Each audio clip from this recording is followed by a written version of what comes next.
তবে এমনি গ্যাসের জন্য ইনজেকশন নিতে হয়েছে, কিন্তু হসপিটালে ওইভাবে ভর্তি হয়নি। ফুচকা কম্পিটিশন। কোন খাবার আছে এটা দেখতে হেভেন কিন্তু খেতে মনে হয় পুরো হেল। দেখতে ভালো কিন্তু খেতে অতটা ভালো না। জিলেবি জিলেবি দেখতে খুব সুন্দর কিন্তু খেতে সেরকম না।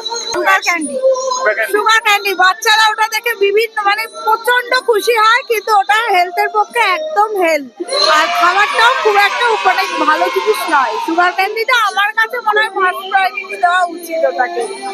যদি দেখেন দোকানদারের হাত থেকে চামচটা নিচে পড়ে গেল আর সেই নোংরা চামচটাই আবার জলের মধ্যে ঢুকিয়ে দিল, আপনি কি তাও সেটা খাবেন? মেলার খাবার ইমিউনিটি বেশি বলে চালিয়ে দেবেন? না না, একদমই নাই। চোখে দেখে এটা মানা যায় না।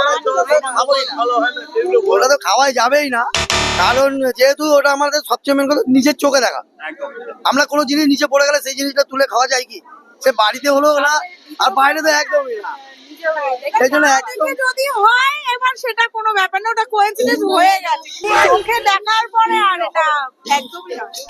সে যত ভালোই হোক না কেন, চোখে দেখে ওটা ইমিউনিটি বলাই যায় না। একবারে কটা ফুচকা খেতে পারেন? একবারে কটা? 20টা?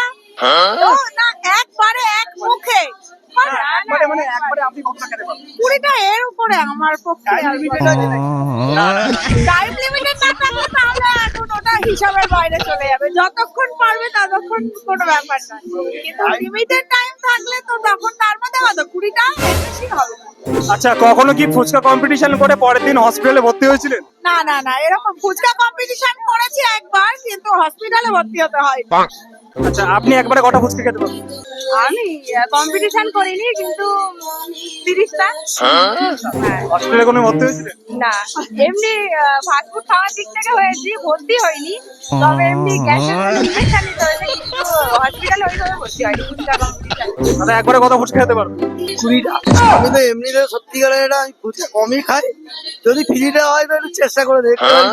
আচ্ছা, যদি কোনোদিন কম্পিটিশনে অংশগ্রহণ নিয়েছিলেন এবং সেই কম্পিটিশনে হসপিটালে ভর্তি হয়েছিলেন? এবার আজ এই বয়স পর্যন্ত আমি কোনোদিনই হয়তো কম্পিটিশন যেহেতু আমার ফুচকার প্রতি অতটা আমার ইন্টারেস্ট নেই।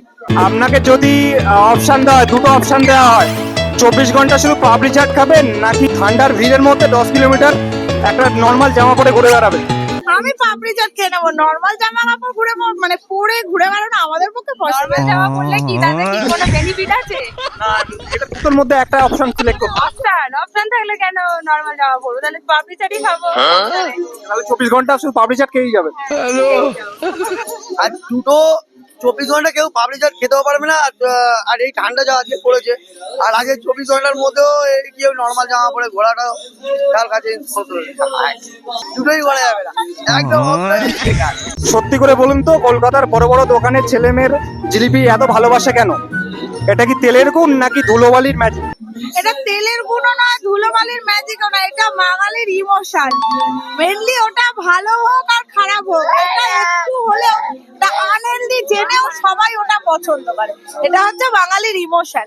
বাঙালি কি টোটাল সবারই ইমোশন, বেঙ্গলি কি নন বেঙ্গলি কি, জিলিপিটা এমনই একটা জিনিস সবাই ভালোবাসে। আর নিজের জীবন বাঁচানোর জন্য যদি মেলা থেকে একটা খাবার ব্যান করতে হয়, কোনটাকে ডাস্টবিনে ফেলবেন? মানে কোন কোন খাবারটাকে ডাস্টবিনে ফেলতে হবে, মানে আমি কি কি খাচ্ছি সেটার উপর তো ডিপেন্ড করবে। কোন একটা খাবার আপনার মেলা থেকে একদম পছন্দ নয়, কোন খাবারটা আপনি এমন যেটা খেলে আপনার ক্ষতি হবে, সেই খাবারটা পুরোপুরি ডাস্টবিনে ফেলতে চাইছেন, ব্যান করে দিতে চাইছেন? মেনলি আমি মেলায় এসে সবকিছু খাই না, বিশেষ করে কোনো রেস্টুরেন্টের খাবার আমরা মেলায় এসে খাই না। আমরা মেলায় এসে টুকটাক খাবার খাই, একটু ঘুগনি, একটু পাপড়ি চাট, একটু ফুচকা, যেগুলো রেগুলার সেল হয়। তো এর মধ্যে যদি হয় আমার তরফ থেকে আমি ঘুগনিটাকে আউট করে দেবো, ফুচকা পাপড়ি চাটটা থাকবেই। Well, if you like this video, please subscribe this channel